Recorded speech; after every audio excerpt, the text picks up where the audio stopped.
TNA debuts on Spike TV and TNA debuts on Fog Wrestling. Welcome back, guys, to the channel, and this is the beginning of our retro TNA Impact reviews. We're going to watch TNA from the 1st of October, the official debut on Spike TV, and we're going to review Impact on a weekly basis every single Saturday up to the point where we believe TNA goes down the toilet. So basically, you've got 7 years, 8 years probably, at least, of retro TNA reviews coming to the channel. I'm looking forward to it, guys. Crossed the line, and this TNA review certainly crossed the line of my expectations. Epic ending. We crossed the line. Big moment here for TNA, in my opinion. They end the episode with three legends in the wrestling business, and you could definitely say up until that point they were a little bit starved of name value, star power. You still had the likes of Jeff Hardy, Jeff Jarrett, but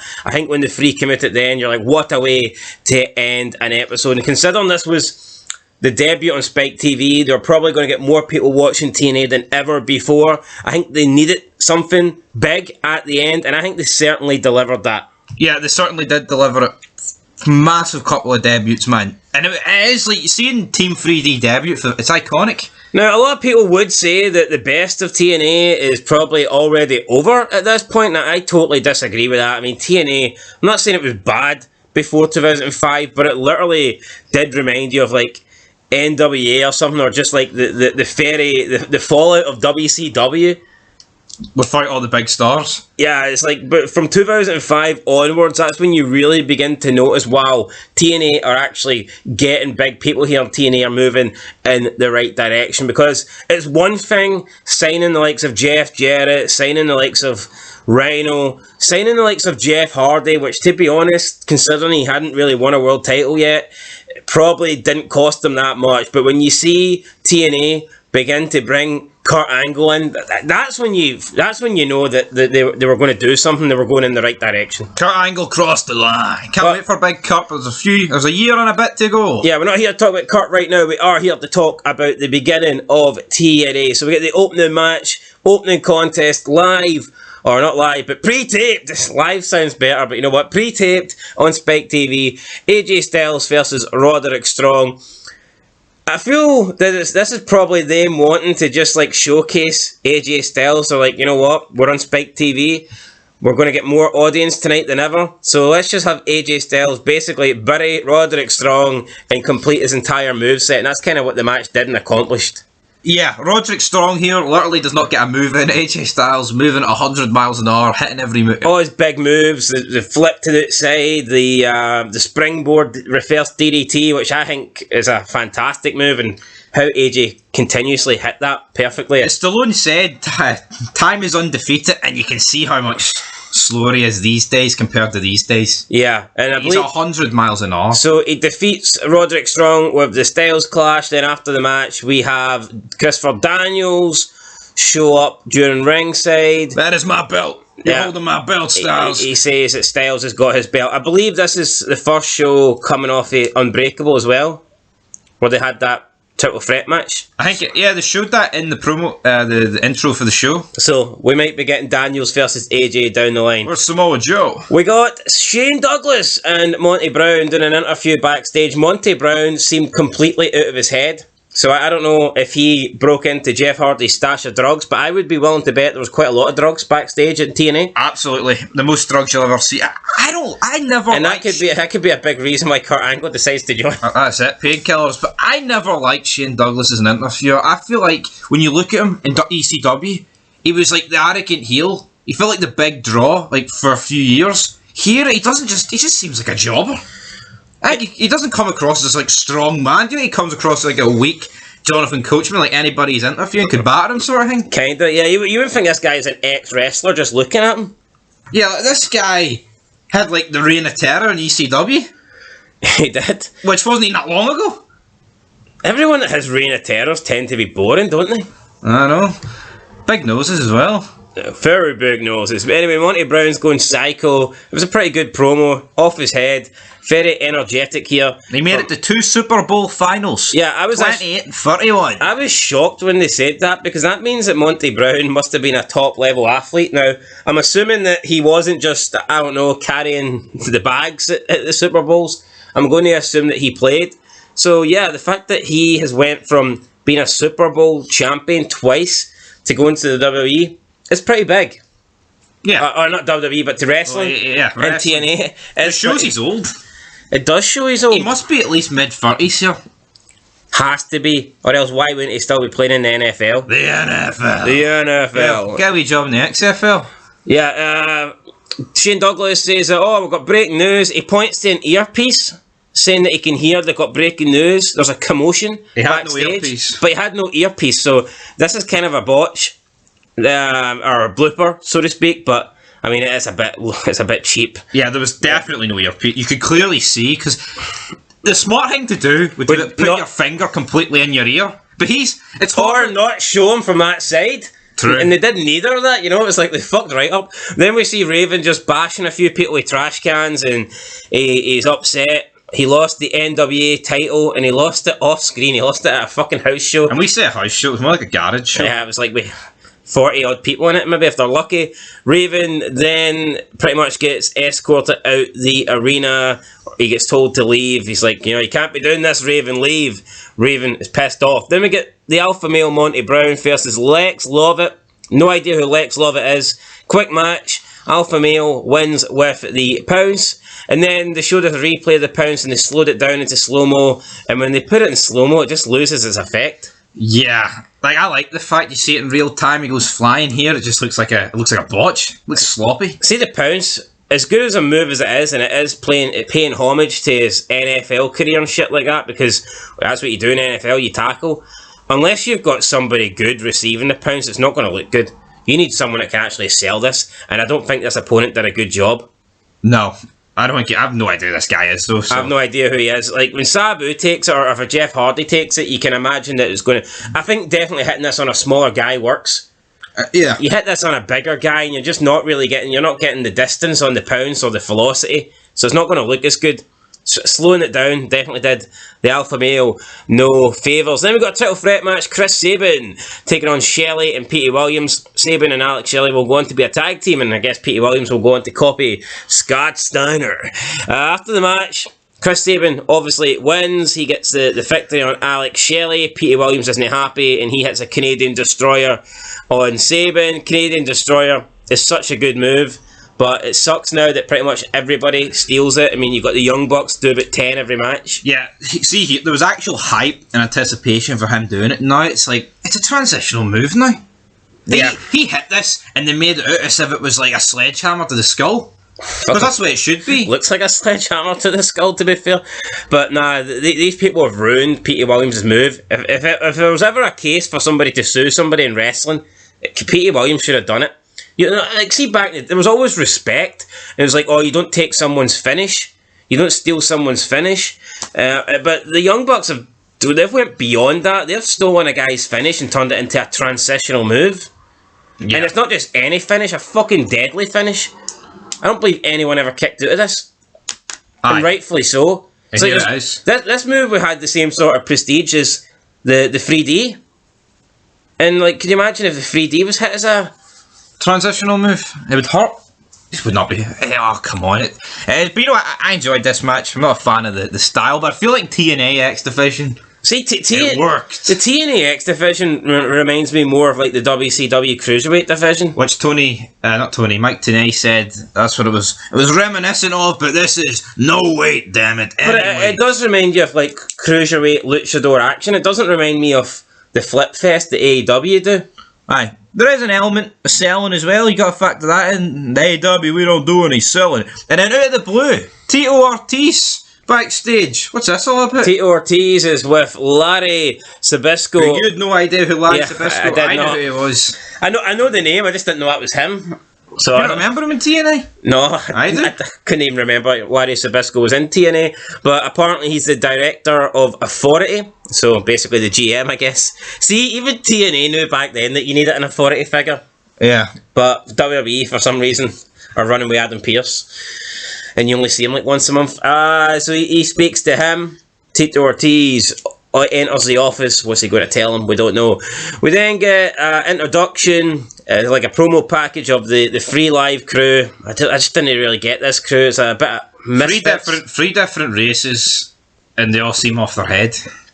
That's pretty much what I get from it. And Conan and BG James look like they're fucking done. These guys don't look like they could win a fight against CM Punk. It's 2005. Yeah, I mean, they're still relatively young here. I mean, I can't believe that Conan they're under 40, they must be. Maybe not Conan, but... Well, I mean, if you're late 30s or early 40s, man, you're not done. You're not in your prime, but... Well, they look done. So we get an introduction for them. Then it is main event time. Jeff Hardy taking on Rhino. What's going to happen? We don't know. Who's going to win? We don't know. We do hear during commentary, though, that Mike Tenay says that Abyss and Sabu have been locked in a room for 24 hours with no food, no water, no light, and that's... No, that's what they're going to do. Is it, wait, I thought he said they're already. No, that's what they're going to do before Bound for Glory. So before the Monsters Ball match, they're going to lock them in a room with no light, no sleep, no food, and then they're going to let them out and they can go at it. That makes a bit more sense than a bit more a month before. What the fuck was this gimmick? Like, I don't understand this. Like, what's the no food thing? Is he trying to say that Abyss is like a cannibal or something like this, and he's going to come out and fucking eat them? Like, I think it's more of a like they're going to torture them, and then they're going to like want to kill each other. Did you know this was part of a Monsters Ball match? No. I never knew this was a thing.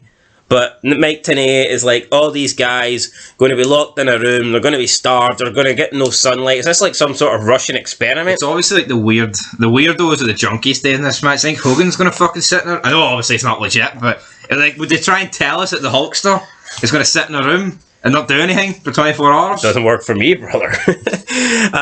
Abyss comes out, attacks Jeff Hardy. So Jeff Hardy gets the win by disqualification. Out comes Sabu. The lights go off. Sabu comes out with a chair. Hit a few people with a chair. There was no big botches here, which I'm kind of surprised. Sabu did the triple... Yeah, he didn't do the triple jump moonsault. He did the jump from the chair onto the top rope. And then... You know what annoys me about this? It's like... It looks really good, the fact that he can jump on the chair, then jump onto the top rope and keep his balance. But then you're kind of expecting something big once he's on the top rope, and he literally just falls off. He literally just like stands on the top rope, then lets it balance themselves, then falls out to like land on Rhino, and it's like, I mean, really? All that work for a poor finale? Like, he at least do a crossbody or something, or... Yeah. It looks like he just gives up on the top rope, then falls out to the outside. He puts no effort into the dive off the top rope, which I think is a bit weird, considering it takes effort to get onto the top rope. Botches are a part of sport, though. Like, no, but Sabu said that'd be like that's like RVD when he jumps up. He's got a unique way of getting to the top rope. That'd be like him doing it, then just falling off. It's like Sandman. Sandman looking like a big bag of shite. Anyway, this is it. Monster Ball is coming up, guys, at Bound for Glory, and I'll be looking forward to it. Apparently, this is the second Monsters Ball match. I thought it was the debut of the Monsters Ball. I don't know what the first one was. See, in the first one, did they have to get no sunlight as well and shit like that? Or? Don't know, maybe. Then we go to the main event, which is a promo with Jeff Jarrett and America's Most Wanted, Chris Harris and James Storm. We see the replay from the house show, and you know, this is a really bad look for TNA. This is their debut on Spike TV, and they're showing you Jeff Jarrett defeat Raven by the help of America's Most Wanted. It's some show where you can't, it's like not pitch black, but it's very, very dark. It does look like a basketball gym or something like this. It's not a fucking good look. I'm not saying the Impact Zone is like a 90,000 seater stadium, but the Impact Zone looks decent.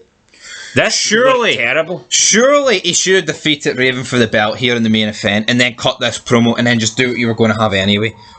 Like you said, right? They just dropped Raw Spike, or Raw moved on from TNN, changed to Spike. See all the viewers that have tuned into this, right? They probably enjoyed the show, and then they see that and go, "What is this?" Just was not a good idea. Really fucking not a good idea. It's like someone living in it's like, I don't know, someone pretending to be rich living in a mansion, and then they show you, but yesterday I went to stay and have a shower in my one flat fucking bedroom, and it's like some dump. Maybe, you know? maybe this is the last time TNA do a title change like this, but it's really cheap to have this and then like 3 really good debuts after it. Yeah, now the gimmick was Jeff Jarrett promised he would be the champion by the time they aired on Spike TV. Why couldn't he just promise I'll be the champion by the time we got off the air? Yeah. On Spike TV, and then you could have a big massive title match. You could have still had the screw job finish and then have the 3 debuts. And I'm not saying they did it bad here, and maybe because it is only an hour show, they thought that's too much time.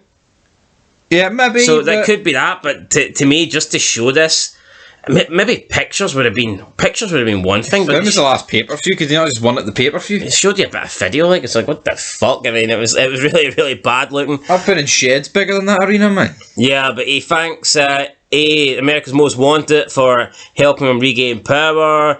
Jeff Jarrett then introduces Coach Scott D'Amore, who he says is the most intelligent Canadian that he's ever met. Although looking at Scott D'Amore's lifestyle in 2023, you've got to question whether or not that is true. Yep, you've got to question it. I'm sure there's a lot smarter Canadians than this guy. I've never been a fan of Scott D'Amore. Now, it turns out he did own the promotion that hosted the title change. I'd like to know what promotion that was. They never gave a name for it. Garage Wrestling. Backyard Wrestling. Scott D'Amore said he is upheld his end of the bargain, but tells Jeff Jarrett not to forget to uphold his end. What is Jeff Jarrett's end? What does he need to uphold? No idea. Hold this belt as long as possible. Yeah, I wonder what Scott D'Amore wants for Jeff Jarrett. Then the Free Live crew come out. Conan said Jeff Jarrett didn't help build TNA. The fans in the Impact Zone did. And this gets a big pop for the fans. Speaking of fans, there was some fucking annoying woman in the front row. And every time someone would come out, she'd have their action figure. She had 2 AJ Styles. She had a Jeff Hardy. It's like basically they came out. I don't know if it was a plant or just an obsessed loser fan, like, but it is a bit weird, isn't it? No one at WWE would do this, man. See, when you're in your 20s or 30s and you've got action figures with you in the front row, it's very fucking strange. Yeah, like you're an adult. Come on. But what I will say is, even the fans back here, that a lot of them do look like as if they're normal. Yeah, it's not like WWE where you see them in their bright rainbow colours and all that shit. I mean, a lot of these, like, apart from this woman with the action figures, a lot of these people look like they would have fit in at SmackDowns and Raws during this period of time as well. I'd say so. Whereas you look at the majority of wrestling fans now, man, they're either freaks or it's parents that are taking their kids there. That's pretty much That's what it is. But Free Live crew just essentially get their ass kicked. Yeah, they try and get the jump here, but it's no happening. They brawl. Jeff Jarrett, America's Most Wanted. We have Scott D'Amore in there as well, beating down the Free Live crew. Team Canada come out, help the beatdown, so it's like a really bad numbers advantage at this point for Team Canada and Jeff Jarrett. So it looks like they're not going to be able to do anything. Looks like we're going to get an average beatdown. But then we hear this strange music playing. We're like, get down, get down, get down. What the hell is this? And it turns out it is Team 3D, Brother Ray, Brother Devon are here. Mike Tenay called them Brother Ray, Brother Devon. I guess he couldn't call them Bubba Ray and Devon Dudley. But it's a good. You know what? This is one of the names that they've had between companies, and I think it's work. I like Team 3D. I think it's the best name change I've ever seen in wrestling. Yeah, and even like Brother Ray and Brother Devon. I think I would say this is the best name change in wrestling. I can't think of a better one. Yeah, honestly, I can't. So yeah, they come out, clean house, trying to hit all their big moves. They go for the 3D on Jarrett. Jeff Jarrett manages to sneak under the ropes. Mike Tenay calls him a coward. You bastard. Didn't quite get that. I mean, is Jeff Jarrett supposed to just take the fucking finisher? I mean, is the point of being a wrestler is like to try and win and not let your opponents beat the shit out of you? Mike Tenay's calling him a coward because he managed to escape the ring. But he's trying to escape up the ramp and he's not going to be so lucky. We get more music playing and it's Kevin Nash. Kevin Nash walked slowly to the ring. Is that because he was stalking Jeff Jarrett or is that because his knees were about to give up on him? Could be his knees. He was listening to some Snoop Dogg music. Yeah. It was, his theme song was very strange. And then they're all beating up Jarrett in the ring. Dudley's are beating him up. Nash gets in the ring. They're all attacking Jarrett. Nash's music's still playing. It just reminded me of ECW when you'd have the matches going on and the music would still be playing.